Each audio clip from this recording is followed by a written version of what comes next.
துறை அமைச்சர் என்ற தகுதியை மறந்து அவர் பேசியிருக்கின்ற பேச்சுக்களின் மொத்த தொகுப்பையும் சுருக்கி சொல்வதானால் அப்பட்டமான பொய், அருவருப்பான வஞ்சகம், பிளவு நோக்கம் கொண்ட சூதுரை, இந்த மூன்றை தவிர அவருடைய பேச்சில் வேறு எதுவும் என்னால் கண்டுபிடிக்க முடியவில்லை.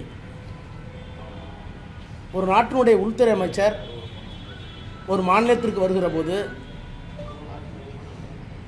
அவருடைய தகுதி, அவருக்கு இருக்கிற பொறுப்பு, கடமை உணர்ச்சி இவைகளை பற்றி கிஞ்சிற்றும் கவலைப்படாமல் அவதூறுகளை அள்ளி வீசுவதும்,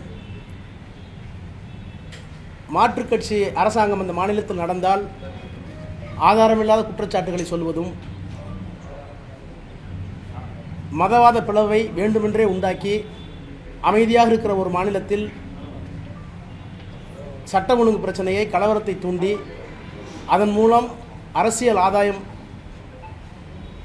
கிடைக்குமா, அறுவடை செய்யலாமா என்கின்ற அருவருப்பான உணர்ச்சியும் அவருடைய பேச்சில் வெளிப்பட்டிருக்கிறது.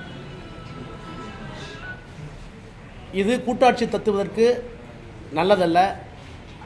மாநில ஒன்றிய அரசுக்கு இடையிலான சுமூகமான போக்கிற்கு உந்தகம் அளிக்கக்கூடிய ஒரு பேச்சை அவர் பேசியிருக்கிறார். அவர் பேச்சை ஒவ்வொரு வரியாக எங்களால் ஆதாரத்தோடு நிரூபிக்க முடியும். ஆனால் தமிழ்நாடு ஒரு அமைதி பூங்காவாக இருப்பதை அவர்கள் விரும்பாமல் அரசியலுக்காக மிகவும் கீழ்த்தரமான நடவடிக்கைகளை மேற்கொண்டுள்ள அமித்ஷா அவர்களுடைய பேச்சை, போக்கை தமிழக மக்கள் ஒருபோதும் ஏற்க மாட்டார்கள்.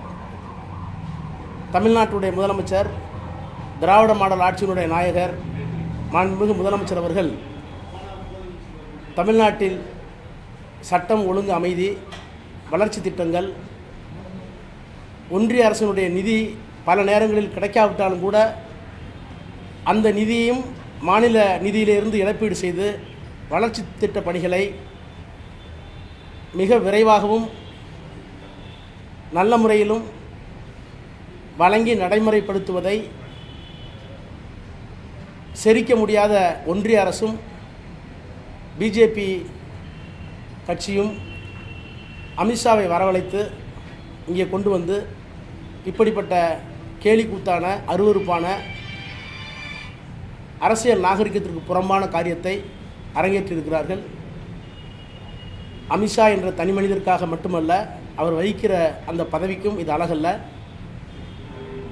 இந்த அரசியல் சித்து விளையாட்டுகளை, அருவருப்பான போக்குகளை இத்தோடு அவர் நிறுத்திக் கொள்வது நல்லது. பிளே ஸ்டோர் மற்றும் ஆப் ஸ்டோரில் இருந்து பாலிமர் செயலியை QR கோடு மூலம் பதிவிறக்கம் செய்யுங்கள். செய்திகளை உடனுக்குடன் பெறுங்கள்.